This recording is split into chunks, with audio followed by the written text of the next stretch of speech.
So, welcome po sa ating parts 2 and 3 ng ating study on the Book of Psalms for our worship leading series. Ang contents po, again, ng ating pinag-aaralan ay from part 1, pinag-aaralan po natin yung objectives at saka introduction to the Book of Psalms. For today, we'll be looking into part 2 and part 3. So part 2, pag-aaralan natin yung overview of studying the Bible. We'll be looking at that first, and then principles in studying the Psalms, and then we'll have a summary.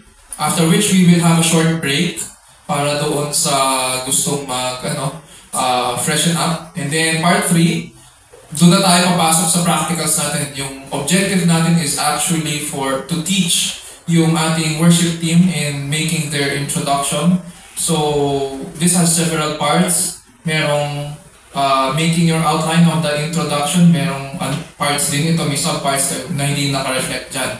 So, meron tayong we'll be taking a look at the structure ng ating introduction, and then merong dalawang exercises, which is Psalm 23 at Psalm 2, and then we'll be giving you an assignment for your submission next week. As to the objectives of our study, meron tayong twofold objective. Number 1, yung theology natin, which is to discover the author's intended meaning. It's always about, kahit mapapansin nyo kapag nagsisermon ako, binabalikan natin kung ano ba talaga ang sinabi ng author at saka kung ano yung meaning niya. That way, we are faithful doon sa sinasabi sa atin ng scriptures. And then, in this case, sa ating pag-aaral, anong application nito? So that we can properly respond to God in worship and are prepared to engage in the world we live in. In terms of ministry, we are to gain a basic understanding of the Book of Psalms so that we are better equipped to minister to God's people. So ito naman, in terms of ministry, ang pinag-uusapan dito ay yung service natin sa ating mga kapatid sa pananampalataya or sa church, specifically din sa gathering of the saints at saka yung community singing natin by writing theologically sound introductions to the community singing, which is currently being accomplished by Brother AJ. So eventually, what we want is for you to be able to learn the skill of making yung introduction para sa ating community singing. Next. Sabi nga dyan ni R.C. Sproul, the worship to which we are called in our renewed state is far too important to be left to personal preferences, whims, or marketing strategies. Pleasing God is at the heart of worship. Therefore, our worship must be informed at every point by the Word of God as we seek God's own instructions for worship that is pleasing to Him. And the only way, kumbaga sinasabi dito ni R.C. Sproul, the only way that we can please God or glorify Him when we worship is when our worship is informed by the Word of God and when we faithfully follow it. So, yun yung point nito. Okay, punta na tayo sa part 2 ng studying the Book of Psalms. Let's go to studying the Bible first. There are principles in studying the Bible kasi ang Bible po ay isang ancient text or ito ay ancient material. Ganun din sa Book of Psalms. So whenever we study an ancient text or ancient material, meron certain questions that we need to ask. For example, what is the author saying based doon sa nakasulat ka? What does the author mean? Magkaiba yun. Ano yung sinasabi niya doon sa meaning niya or ano ibig niya sabihin? And pangatlo, where did we see this fit in God's plan of redemption? So, iisa-isahin natin ito. When we consider answering itong mga questions na ito, we need to look at several aspects ng text. Number 1, yung culture, yung literature, yung history, yung language, yung geography. Kung tatanungin niyo ako, Pastor, ganyan ba rin yung proseso kapag pinag-aaralan mo ang isang passage? Yes, ganyan din. So, to answer these questions, we are actually, kasi tayo, nandito na tayo sa modern day. The Bible is an ancient text. the Book of Psalms is an ancient text. So para masagot natin yung mga questions that we have, kailangan natin i-consider yung background nito. We need to bridge the gap between the ancient texts at saka how we understand things today. Hindi natin pwedeng gamitin yung magnifying lens natin today para i-analyze ang scripture. We need to use kung ano yung background nila noong panahon nila, how they understood the world around them nung time nila para maintindihan yung nakasulat doon sa text. So kaya nga merong culture. Ano ba yung mga nakaugali o mga ugali nila nung panahon yun? Mga kaugalian nila, mga paniniwala nila. Ano yung mga naisulat na mga writings nung panahon nila? We also have to do that. In terms of history, what do historians say na nangyari ng panahon nila? Katulad pag nag-aaral tayo ng Old Testament, pinag-aaralan din natin yung kultura at mga pangyayari sa mga karating bansa. In terms of language, pinag-aaralan natin yung language. Ang Old Testament was written in Hebrew and Aramaic. Ang geography, pinag-aaralan din natin. Natandaan nyo, nung pinag-aaralan natin ng Book of Genesis, tinitignan natin yung mapa ng Israel noong panahon yun, or Canaan in that case. So these are some of the things that we need to consider para maintindihan yung pagkakasulat ng text. And then doon pa lang natin sasagutin yung question para sa panahon natin, what does it mean for you and me and the church today? Once we study and consider yung mga iba't ibang aspects ng ating pag-aaral ng text, doon pa lang natin sasagutin yung application for us and God's people today. So, at the end of the day, it is our duty to study God's Word so we can bridge the gap and teach God's people how to approach Him and worship Him properly. Sabi nga sa John 4:24, God is Spirit and those who worship Him must worship in spirit and in truth. And the only way we can do that is when we study God's Word faithfully. Punta tayo sa principles in studying the Psalms. Before I move on, katulad last week, kung meron tayong mga questions sa ating pag-aaral or in any of the slides, pwede nyo pong i-jot down yung questions nyo for the meantime. And then siguro, if we have time after the study, we will address those questions one by one. Sige po. So, first principle for studying the Psalms.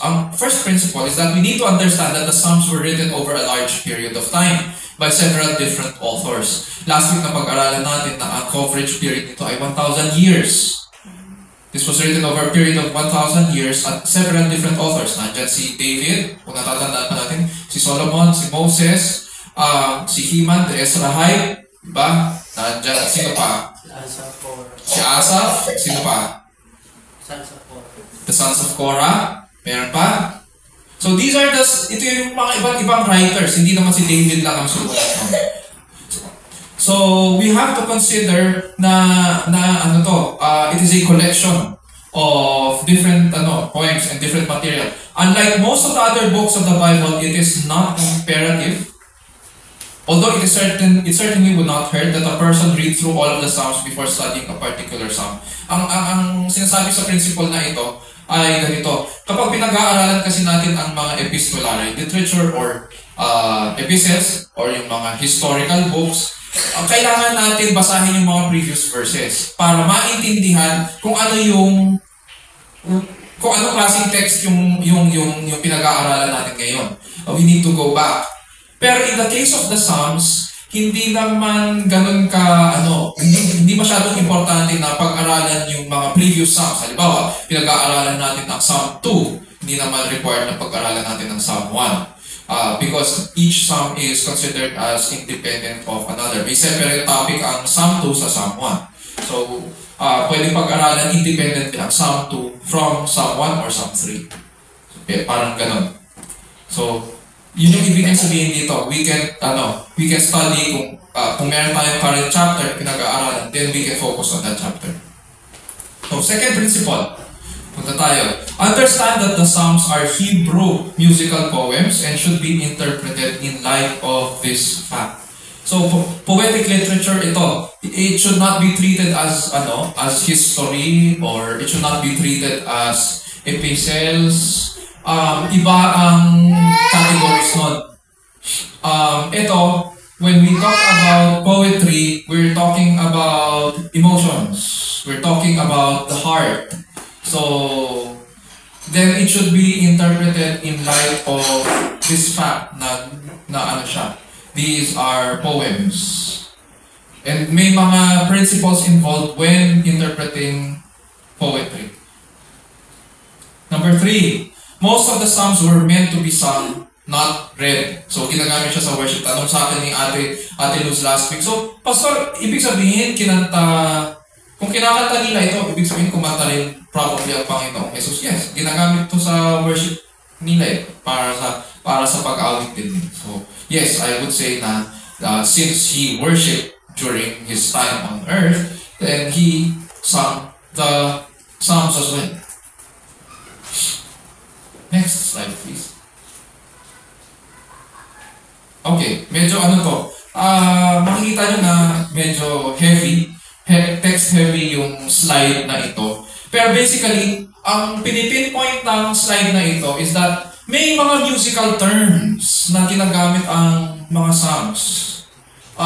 For example, yung makikita nyo musical term, yun yung nasa leftmost column, tapos yung possible description nila. The reason I say it is a possible description because many of them ay hindi sure din ang mga scholars on kung ano yung use talaga nila nung time when it was written. For example, sabi nila, yung salitang Selah, makikita natin yun in several Psalms, katulad sa Psalm 66:4. It appears 71 times doon sa Book of Psalms, and it may refer to a musical notation. It is, pag sinabing Selah minsan, pwede sabihin rest. Or wala kang sasabihin doon, walang tutugtugin doon sa part na yun, yung may Selah. Meron pa tayong makikita na salitang alamot, and it may refer to the music pitch or yung high note or soprano. Pag kinanta yung part na yun, malamang pataas yung tono. Meron pang mga term katulad ng gitith, it may refer to an instrument. Sabi nila, it may, kasi hindi sila sigurado kung anong klaseng instrument din yun. Meron term katulad ng higayon, sa Psalm 9:16 and 19:14, at saka 92:3. Sabi nung iba, it means the murmuring tone of the harp. So malamang baka background music itong higayon. Habang nire-recite yung tula, may background music. Parang katulad dito minsan, pag nagpapas ng offering plate, tumutugtog yung mga instruments on the background. Or habang nag-distribute tayo ng Lord's Supper, merong musical background. Ang tinutugtog ay, ano nga title? Ang huling hapunan. Ganun din dito. Meron silang background music at malamang binanggit yung title katulad ng higayon. In some sense, yung mga scholars sinasabi rin na pang-meditate din yung music, yung background music niya. Isa pang term is yung mahalat, yung Psalm 53 and 88, makikita yun. It is believed to be a musical term or tune, possibly indicating yung sad mood. So, mapapansin natin iba't ibang klaseng tunes ang ginagamit nila. Merong pataas, may pasoprano. Ito naman, yung mahalat naman, malungkot. Parang lament or penitence. Isa pang term na ginamit na makikita natin sa Psalms ay maskil. The word means prudent and could refer to a contemplative style of music. Yung sa English Translation Bible, it translates it as a well-written song. So, hindi masyadong sure kung ano yun, pero most probably baka background music again na for contemplating. Meron tayong makita isa pang term, yung miktam, Psalm 16, at saka 56 to 60. It refers to a psalm as precious as stamped gold. Similar, parang ibig sabihin, yung miktam na yon, parang ibig sabihin, yun yung top 10 charts. Alam niyo yun, yung mga sikat na mga kanta. Mix ba tawag niyo doon ngayon? Sa amin, yung panahon namin, top 10 charts eh. Mga nasa top 10 or top 100, top 50, gano'n. Gano'n din yung yung ibig sabihin ng maskil. Baka ito yung mga kilala nilang mga awitin. Or mitang rather, mitang. Tapos meron pang term yung muthlabin sa Psalm 9, and it is translated as to die for the sun. Napag-aralan natin ito that it is a tune na nag-a-accompany sa song. Ang title ng tune na yun ay To Die for the Sun. Hindi na natin alam kung anong tono yun. Meron pa yung Sheminit. Hindi yan yung sinabi ng Sheminit sa politics. Hindi yan yung sinabi ng mga Duterte, Sheminit. Ito po ay musical term which refers to a musical instrument. Parang similar daw ito sa lyre. Sa atin, ang lyre, akala natin, ang lyre, yun yung ginagamit sa band, sa mga procession, yung ginagamit may hammer. Hindi yun lyre. That is actually a xylophone. Ang lyre po ay maliit na harp, strings yun. Strings ang lyre. Hindi siya hinahampas-hampas. So mali yung pagkaka-categorize nung ginagamit sa mga procession na maliit na ting ting ting ting ganon. In a may hammer, hindi lyre yun. That is actually a xylophone or mayroon pang isang term ng glockenspiel. Tamang term doon. Pero it is not a lyre. Ang lyre is a small harp. String instrument siya. Shigayon, ang last musical term na makikita natin sa Psalms, and it refers to the content of the poem. Accompanying instrument, the Psalms meter, or its musical setting. Okay. So, ibig sabihin ng shigayon, it's possible na ito po ay parang expression in music na nagsasabi kung emphatic ba ang dapat na pagkakatugtog doon. For example na lang, sa mga awitin natin minsan mapapansin nyo, pag tumutugtog ang mga instrumentalists, mapapansin nyo na may mga awitin na dahan-dahan na nagbi-build up. Alam na mga instrumentalists to. Dahan-dahan sila nagbi-build up. Nagsisimula sila sa mellow, tapos dahan-dahan papalakas. Nagiging intense. Tapos dun sa pinakadulo, yun na yung mapapansin mo may climax na sila. Minsan ang ginagamit nila yung biglang binibitin nila yung background music para ma-emphasize yung climax. Ganon din dito. May emphasis, they drag the background music, tapos dahan-dahan nilang binibuild up ito papunta doon sa climax. Ang term na ginamit na shigayon means strong emotion. So papunta yun doon. Or a vehement, impassioned poem. Yun yung mga terms, ibig sabihin ng terms sa musical terms sa Book of Psalms. I'll be providing a copy again ng material na ito para sa ating download para meron tayo study material. Principle 4.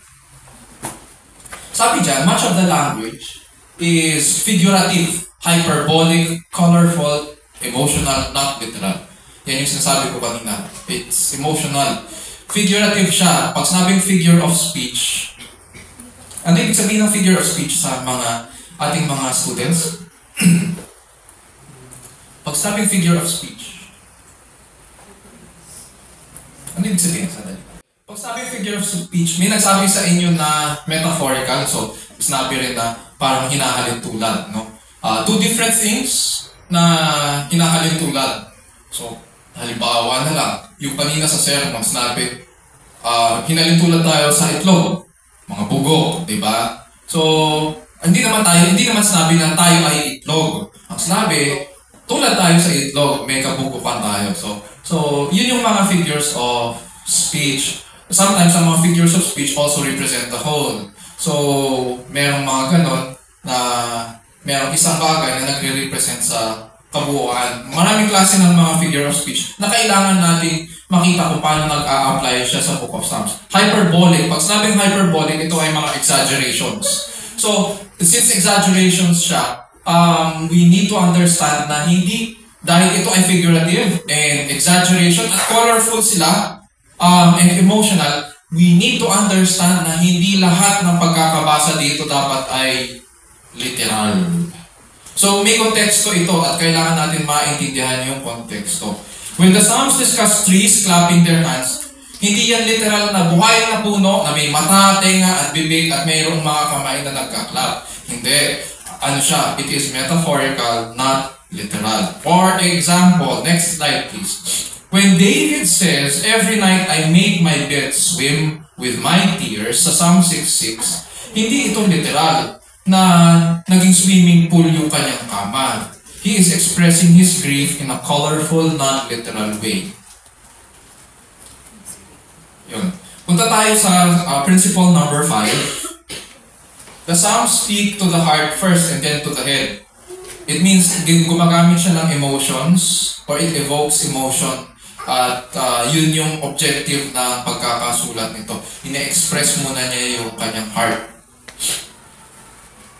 Number 6, the Psalms are not specific doctrinal treatises. Ibig sabihin, hindi siya katulad ng mga epistles na nag-e-expound ng mga katuruan ng scripture.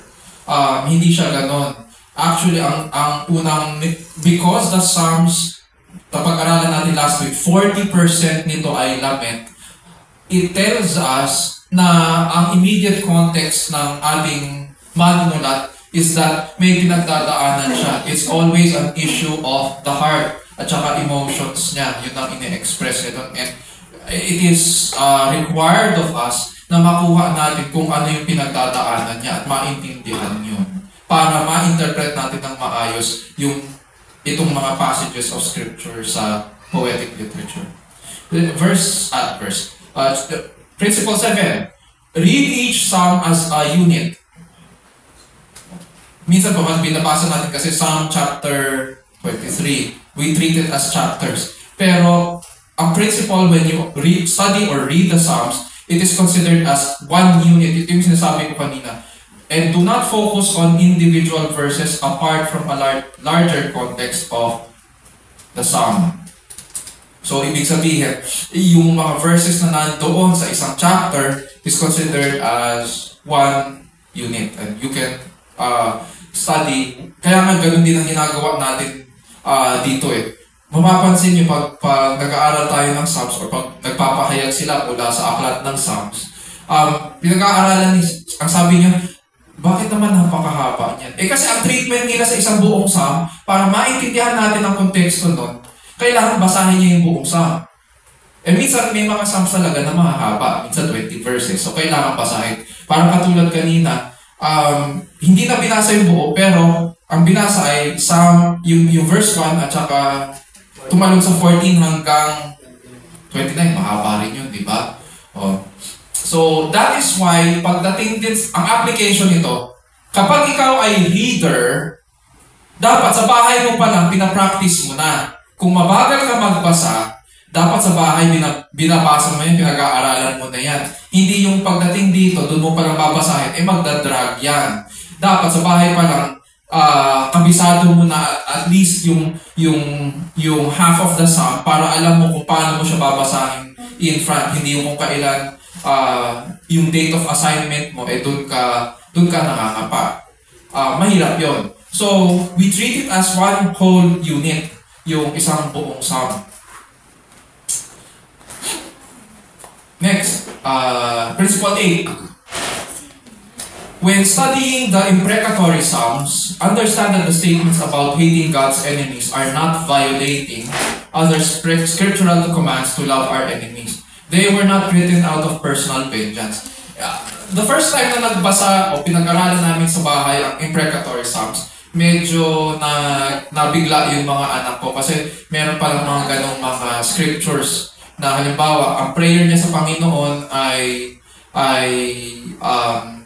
sana mahuli sila ng marusahan sila ng Panginoon at yung mga sanggol nila ay itapon sa mga batuhan, mga ganon. Nabigla sila sa mga ganong klaseng mga prayer sa loob ng scripture. Pero basically, ang imprecatory psalms, ang ibig lang sabihin niyan, lament din yan eh. Nagsusumbong sila sa Panginoon. At ayaw nila, they do not want to take the matter into their hands, kaya sila nagsusumbong sa Panginoon. At ine-express nila yung kanilang emotions sa pamamagitan ng prayer or ng psalm. The Hebrew word for hate can mean despise or unwilling to accept. Even if this does refer to an emotional loathing of God's enemies, remember that the Psalms often stress one's emotional feelings and are not a call to harm others. Uulitin ko, it is not, itong mga imprecatory Psalms, although they sound like they hate God's enemies, it is not a call to harm them. The New Testament stresses doing love, not necessarily feeling love. The imprecatory Psalms reveal strong emotional responses to keep God's protection on His people and justice against those who are the enemies of God. Tapos may mga examples dyan ng imprecatory Psalms. Next slide. Questions? Daanan muna natin yung summary. Tapos doon natin i-address yung mga questions natin kung meron. Next slide, please. So in summary, 1, the book of Psalms, like the rest of the books of the Bible, is an ancient text. Yun ang dapat natin maintindihan. Hindi yung tumatalo tayo agad sa application. We have to understand, we have to struggle with the text. Our duty as worship leaders is to study the Bible so we can bridge the gap at maintindihan natin yung author's intended meaning and teach God's people how to approach Him and worship Him properly in the study of His Word. Number 2, the Psalms are Hebrew musical poems and should be interpreted in light of this fact. They were meant to be sung. Parang katulad rin ng mga awitin natin ngayon, hindi naman lahat dyan literal eh. Much of the language is figurative, hyperbolic, colorful, emotional, not literal. They use words that evoke emotion. At syempre, third, when studying the Psalms, read each Psalm as a unit and do not focus on individual verses apart from a larger context of the Psalm. Understand that the statements about hating God's enemies in the imprecatory Psalms are not a call to harm others out of personal vengeance, but rather an emotional response. These are emotional responses for God to protect and uphold His justice against His enemies. So these Psalms are not in violation of other scriptural commands to love our enemies. So that ends part 2 of our study. Kung meron tayong questions, we now open the floor para sa inyong mga questions or insights or takeaways.